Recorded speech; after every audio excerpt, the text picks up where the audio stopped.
Before we dive right into designing and sculpting out our first character, let's quickly talk about adjusting our color and materials. Color and materials can play a huge part in the way your sculpt is represented as you're building up the shapes and forms. By adjusting these, you can find a combination that works best for you and fits your own artistic personality. We can change the color of the mesh by adjusting the color palette here. To change the primary hue, click with your mouse or pen on the outer rim and we can drag around the palette. Once you've found the color you're looking for, click on the inside picker to adjust the saturation even further.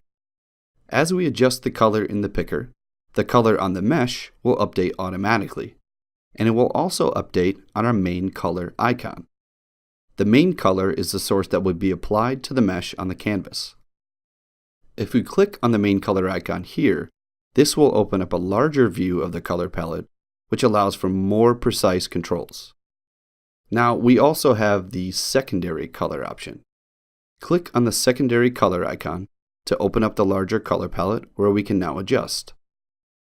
So now that we've adjusted the main and secondary options, let's click the Switch Colors button below, which will alternate those, and as you can see, will update on the mesh.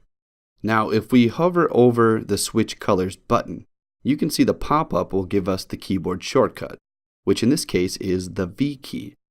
Press the V key on the keyboard to quickly switch between them.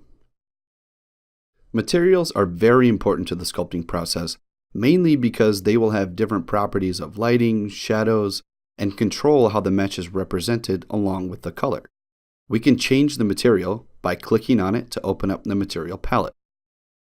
Here we can see different materials with different properties to change the look of our object. We can click on different materials to apply to the mesh.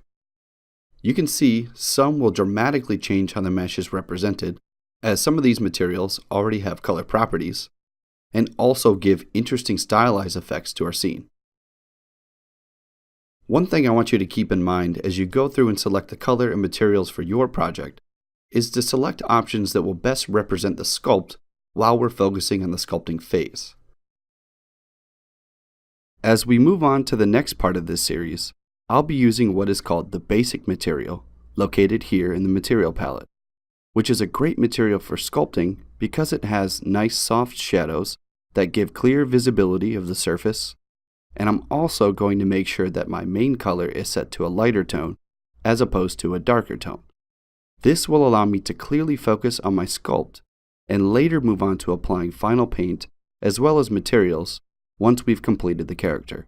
In the next part of this series, I'll be focusing on sculpting our first full character while using just a few new features in the sculpting process, as well as bringing in image reference to better help us on our sculpting adventure.